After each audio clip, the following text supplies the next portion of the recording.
Guys তাহলে কি এবার শেহজাদের স্মৃতিশক্তি ফিরবে? কারণ গাইস আমরা ইতিমধ্যেই দেখতেই পেয়েছি শেহজাদের স্মৃতিশক্তি ফেরাতে ফাতেমা ব্যাপকভাবে চেষ্টা করছে। গাইস আমরা জানি শেহজাদের প্রিয়তম স্ত্রী ছিল এই ফাতেমা। গাইস এই ফাতেমাকে কিভাবে শেহজাদ বিয়ে করেছে সেটা তো আপনারা সকলেই জানেন। গাইস এখন তো ফাতেমা আর শেহজাদের স্ত্রী নেই, ফাতেমা তো অন্যের স্ত্রী। তাহলে কি হবে গাইস যখন আমরা দেখতে পারবো শেহজাদ তার স্মৃতিশক্তি ফিরে পাবে এবং জানতে পারবে এই ফাতেমা আর তার স্ত্রী নেই, তখন নিশাদের কি হবে? নিশাদের কি করুণ পরিণতি করবে এই শেহজাদ? গাইস তাহলে কি হতে চলেছে দুনিয়ার টাকার গোলাম নাটকের আগামী 10 নম্বর পর্বে? গাইস 10 নম্বর পর্বে কি কি বিষয়গুলো আপনারা দেখতে পারবেন এই সমস্ত বিষয় আলোচনা করব আজকের ভিডিওতে। তাই আজকের ভিডিওটি একটু স্কিপ না করে সম্পূর্ণ ভিডিওটি দেখতে থাকুন। আর কে কোন জায়গা থেকে এই ভিডিওটি দেখছেন অবশ্যই কিন্তু কমেন্ট করে জানিয়ে দিতে ভুলবেন না। গাইস ইতিমধ্যেই তো আমরা দেখতেই পেলাম এই নাটকটির 9 নম্বর পর্বে। গাইস 9 নম্বর পর্বে দেখতেই পেয়েছি আমরা দেখতেই পেলাম যে ফাতেমা কতটুকু ভাবে চেষ্টা করছে এই শেহজাদের স্মৃতিশক্তি যেন ফিরে আসে। এই স্মৃতিশক্তি ফেরাতে ফাতেমার কিন্তু চেষ্টা কিন্তু কোনো কমতি নেই। গাইস অন্যদিকে তো আমরা দেখতেই পেয়েছি এই শেহজাদের সবচেয়ে প্রিয় কোম্পানি ছিল কার্মা গ্রুপ। কার্মা গ্রুপের কিন্তু শেয়ার হোল্ডার ছিল 3 জন, আপনারা ইতিমধ্যেই জানেন। তার মধ্যে অন্যতম হচ্ছে শেহজাদ এবং দাউদ খান। দাউদ খান এই কার্মা গ্রুপে কিছু অনৈতিক কাজ করতে চেয়েছিল, যার কারণে কিন্তু ঢাল হয়ে দাঁড়িয়েছিল এই শেহজাদ। শেহজাদ যখন ঢাল হয়ে দাঁড়ায় তখন কিন্তু এই এই আমরা দেখতে পেয়েছি যে এই দাউদ খান কিন্তু শেহজাদকে প্রচুরভাবে কিন্তু আঘাত করে।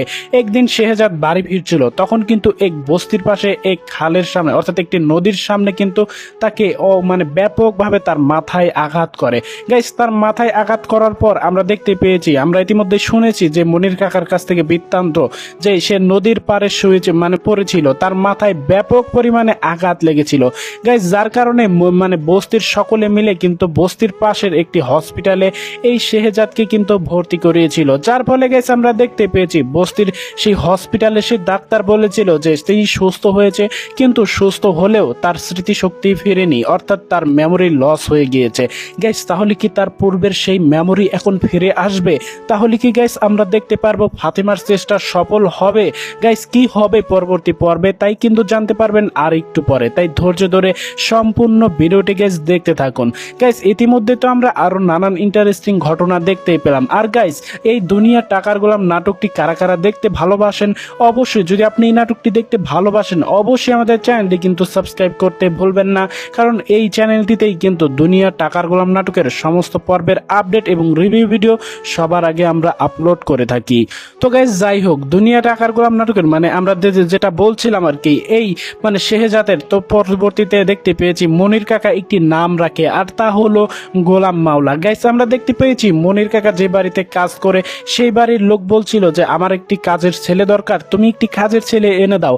তখন কিন্তু মনির কাকা কোনো কিছু চিন্তা ভাবনা না করে সেই গোলামকেই কিন্তু সেই বাড়িতে কাজের লোক হিসাবে বা কাজের ছেলে হিসাবে নিযুক্ত করে দেয়। গাইস তারপর থেকে কিন্তু আমরা দেখতে পেয়েছি সেই বাড়িতে গোলাম কাজ করছে, কাজের লোক হিসাবে রয়েছে, এবং কিভাবে ঋতুকে বিয়ে করেছে সেটাও কিন্তু দেখতে পেয়েছেন। গাইস এবার তো আমরা গাইস দেখতে পারছি যে এই গোলামের সাথে ঋতু কিন্তু গোলামের প্রতি আরো আকৃষ্ট হচ্ছে, ভালোবাসা জমছে, সে কিন্তু আস্তে আস্তে তাকে স্বামী হিসাবে মেনে নিচ্ছে। গাইস অন্যদিকে তাহলে কি হবে যে যখন এই শেহজাদ স্মৃতিশক্তি ফিরে আসবে, যখন দেখবে সে ঋতুর স্ত্রী ঋতু তার অন্যতম একজন স্ত্রী হয়ে রয়েছে, তখন কি হবে? তো যাই হোক গাইস এখন বলি পরবর্তী পর্ব কবে আসবে। গাইস পরবর্তী পর্বটি আসতে চলেছে আগামী বৃহস্পতিবার দিন ঠিক দুপুর 12টার সময়, শুধুমাত্র প্র্যাঙ্কিং এন্টারটেনমেন্ট ইউটিউব চ্যানেলে। সো এভরিওয়ান এই ছিল আজকের ভিডিও, সকলে ভালো থাকবেন, সুস্থ থাকবেন, দেখা হবে খুব শীঘ্রই নতুন কোনো ভিডিওতে। আসসালামু আলাইকুম।